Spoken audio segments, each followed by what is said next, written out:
Welcome back, folks, to my Let's Play a Pillars of Eternity the Complete Edition on Nintendo Switch. When we last left off, we ended up getting the bird lady, and then we came here to do our missions, and we were getting our asses kicked. So let's hop to it, shall we? Now, it looks like we're wounded.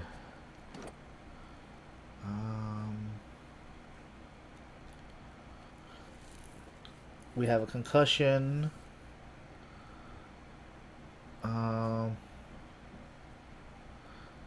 Yeah, we're wounded. We have a concussion.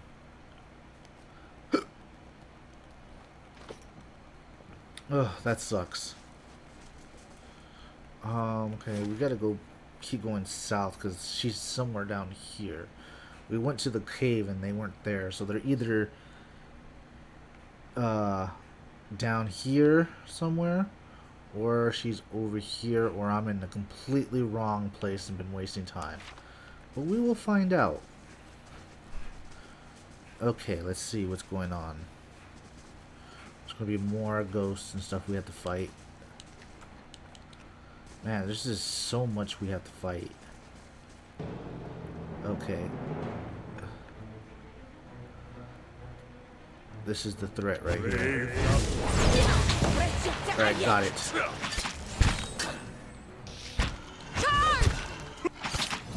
There we go.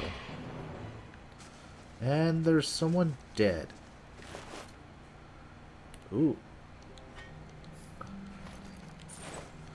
Let's equip someone. Nope, that's not equip. There we go. I'll give you the boots.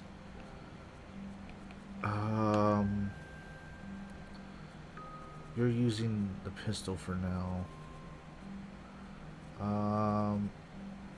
I think that's all I got to give. I don't think. Well, we're good for now.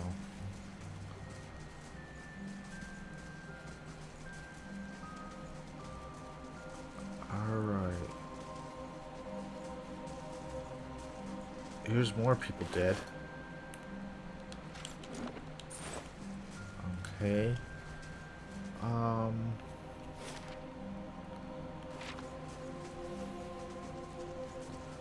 We're in the right area, right?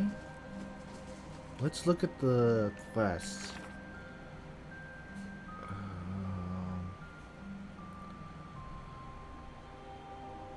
Alright. And an elf on an eerie road.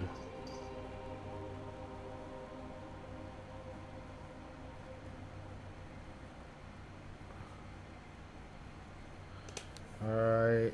And divine favor. A dwarf?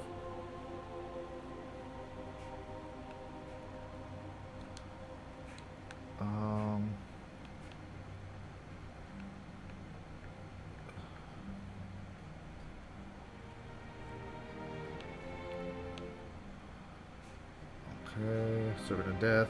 Here we go.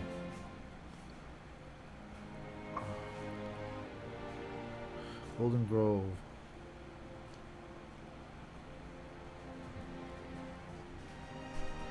You two guys were telling me that teenagers have cheat death for too long.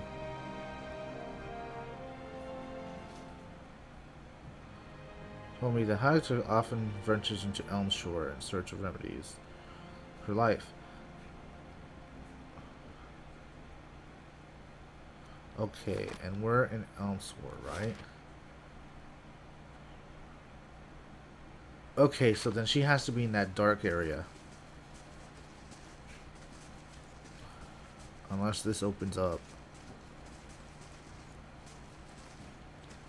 Nope. Alright, let's go to the dark area then.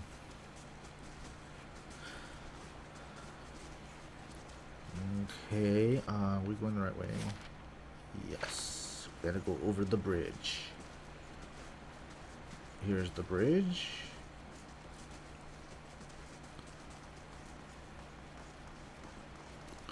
I like how the wood bridges are.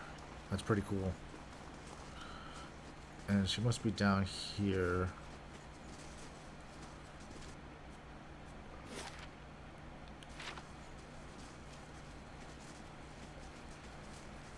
Oh, what's this?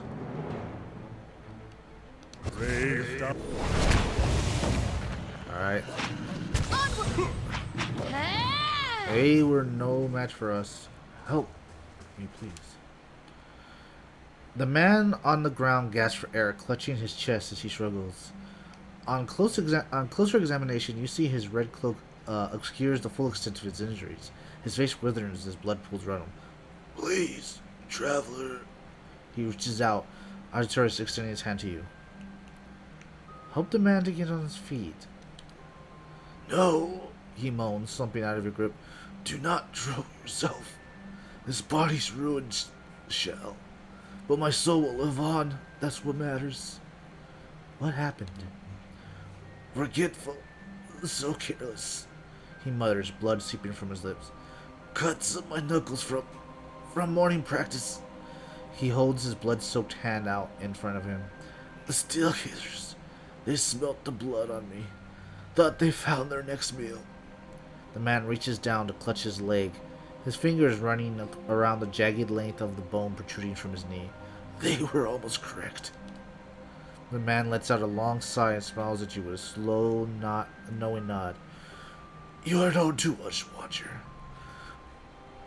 We know you have treated others honestly and fairly. His face becomes pale, lapses into a wide smile. And I have need of someone trustworthy to finish my mission.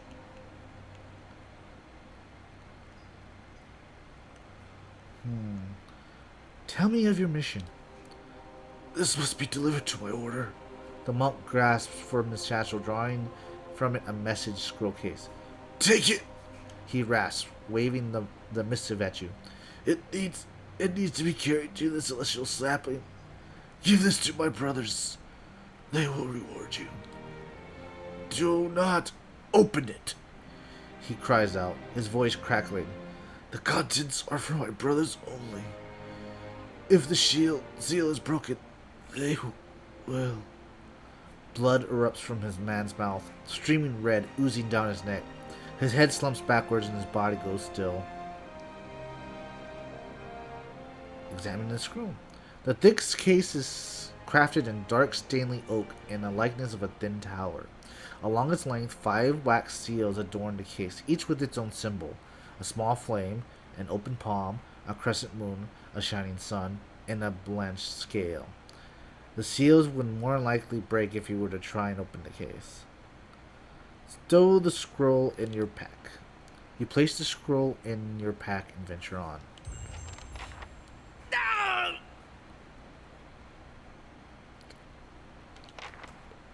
I'll take your money.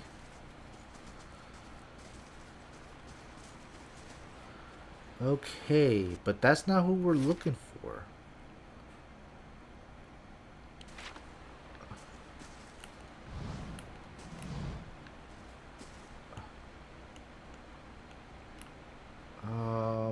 Hmm.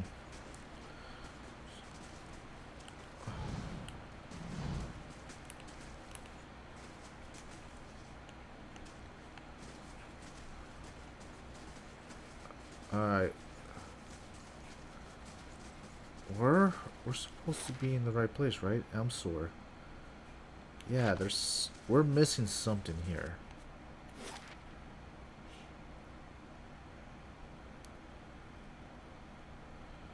Hydra pillars. Let's go back into the cave just to see.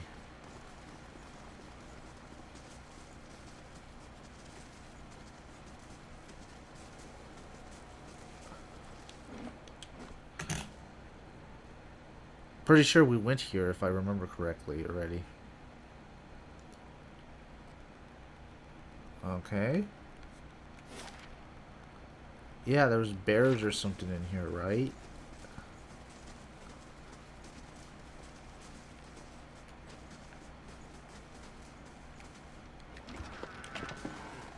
Yeah, there's nothing in here for us, so...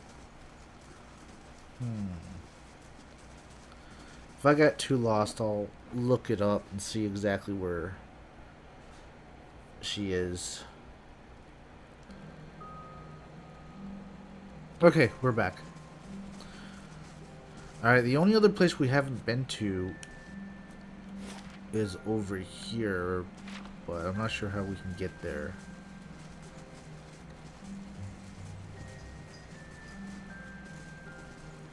If she's not here, then... Oh! Here we are.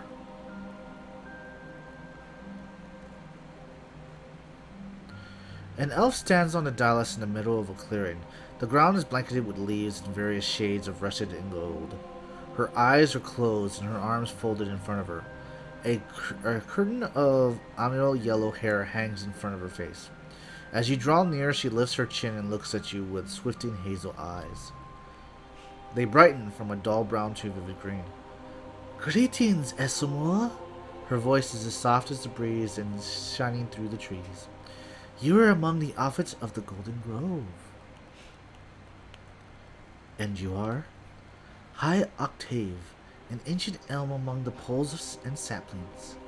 We have taken root in the same soil, and the others grow in my shade. Her eyes pulls a deep summery green. Their roots nourish my soil, and my branches give them shelter. Together we grow. Your essence churns like an eddy in the streams, Estimor. Speak the questions on your soul. Breath has sent me to end your life. It has continued for too long. Her mithril laugh sounds like a water breaking on rocks. At least he chose someone who wouldn't wrap her intentions in trickeries and lies. But what is a god that his voice should carry so far? And what are you that you should eagerly obey? The gods only have dominion over what we create, and you would create masters of life and death to them. It is that or trust your neighbors. If you had my neighbors, you would think twice about that. Are you any different?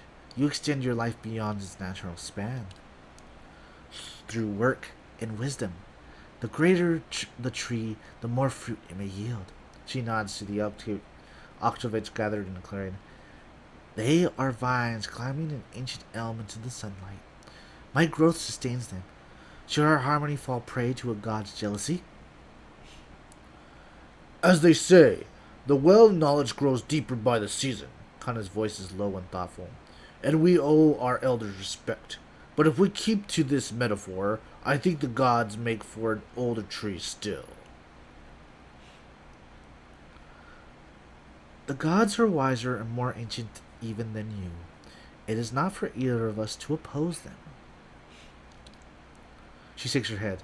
It's a shame we could not come to an accord. Okay.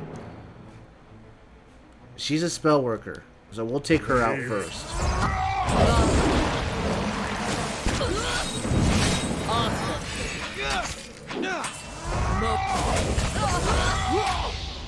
Holy shit. We're already dying? Okay, you,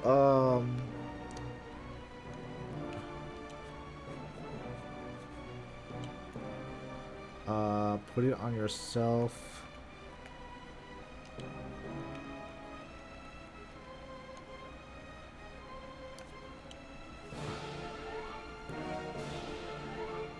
On yourself. Yeah, I didn't sleep. That's right. Alright, so sorry, doggy, but we need to hit you.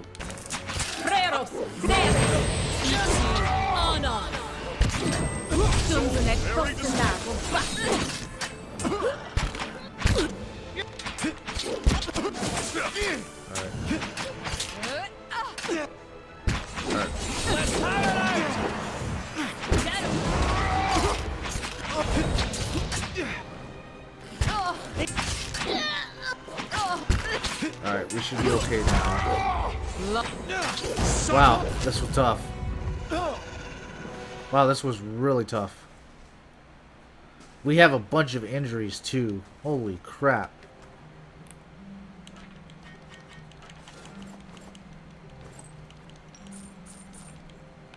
Wow. Alright, we need to rest.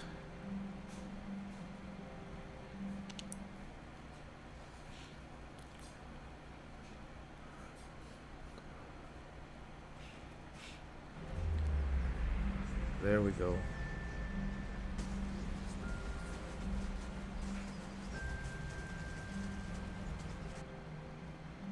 Alright, let's go back. Damn, we're just murdering people.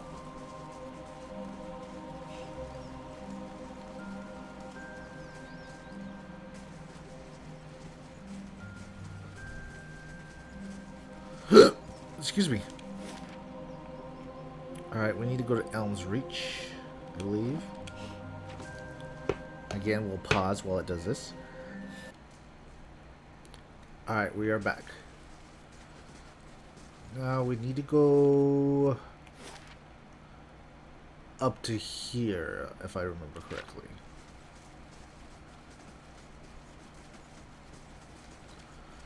We killed a lot of their leaders and a lot of other things, so yeah, that's not good.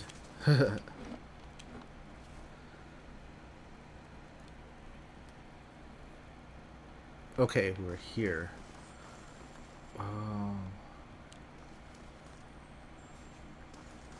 Isn't this?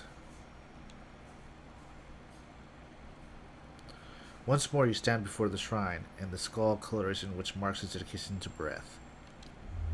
As you pray to breath, you again find yourself on the road. Squinting to the distance, you see a short, pale figure waiting for you. At first, you think it's another vision of an Arctic druid Ruskin, but then you notice the figure's skeletal frame and wretched grin. He stands in front of another skull gate, but the way leads down, not onward. He beckons you to approach. That must be the usher. Allah's voice is low. Behind you is a woman. Her skin milk pale against her black hair. She wears a suit of armor so dark it seems to suck the light from the stars. Excuse me. The road winds up the mountain behind her. She holds out her hand. A toll, traveler? Ah, here's the pale night. The toll will grow steeper with time. Pay the pale night. You drop a few coins into her hand, and she closes her fist around the coins. You instantly feel a small weight added to your purse. The Lord of this road demands a toll of all, but he lends generosity, that all might travel this road again. Behind her, the usher grins his lipless smile and waits. The road bores into the mountain, and you find yourself in a gigantic cavern.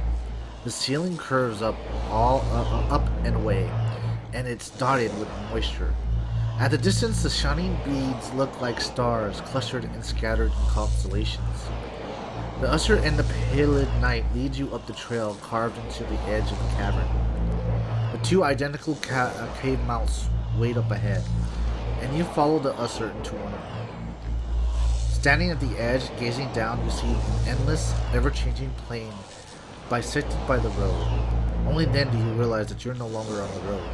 As you follow the road to the point where it disappeared, below you, you realize that you're standing on one of the eye sockets of a massive skull. The usher points to the road. Archdruid Resident appears below you. He is just as you remember him, stern, smooth-skinned, yet with each step along the road he grows swelling with blood and essence. His heavy footsteps become slower and slower until he stops altogether. His disciplined body fills the path completely. Imperial Knight Slothstone. You met a dwarf traveling this road. What did you do? Excuse me, my nose is all plugged up. He lived on the blood of others. I saw justice done. The pallid knight's flesh is caught against your skull. There is no justice in the tides that move the seas, nor in the seasons that nature and slay all growing things. There is nor morality in the forces that move the world.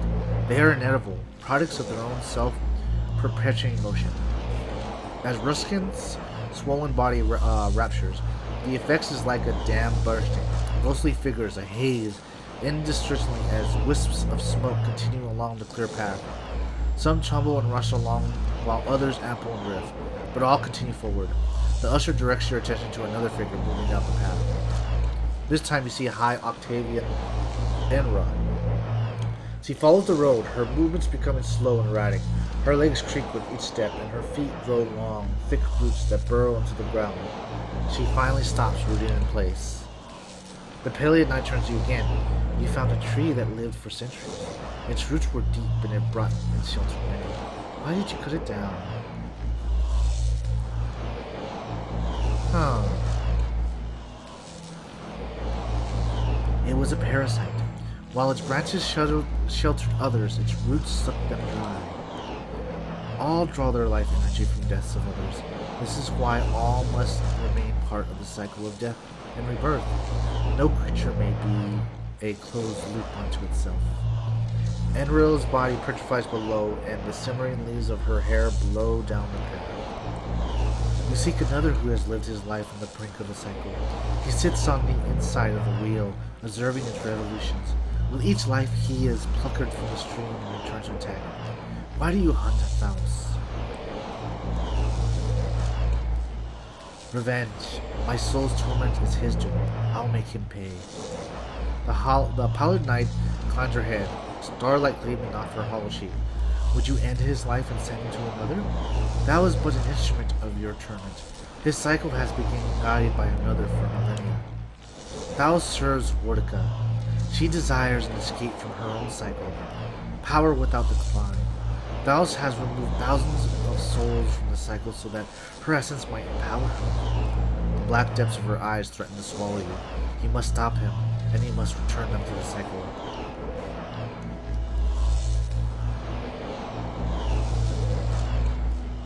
What end would it serve to send the souls back to the cycle? I must go to the sun and shadow now. No mortals can survive the descent into the pit, but there are souls on the burial isle that are pledged to me. I will grant them to you, and they shall bear you down safely, as well as the light the way beyond. A multitude appears on the end of the road, raising their voices and kicking up dust as they make their way towards you. Return them to the cycle, Watcher. Promise that you will, and I shall give you the power befitting a champion of death. The Paleid Knight raises a finger. Set my favor. However, I will demand this decision as you do. I collect from all mortals in time. I promise to return your souls to the cycle. So be it, Watcher. Don't forget your promise. As Usher reaches out and places a bony hand on your forehead, his touch overwhelms you. You feel yourself expand, blinded. You reach out only to find another grasping hand of the same size and shape as your own reaching back. Ragi was granted Breath's boon. With that last, you open your eyes again. You're standing in terror of filled with Breath's power.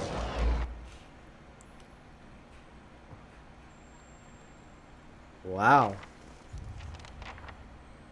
That was interesting. We will call it there, though, folks. As always, if you like, hit the like button. If you dislike, hit the dislike button. It helps me. If you're new here and got to the end, thank you, and subscribe. Hit the bell thing so it rings, and I'll see you next time. Hop you later.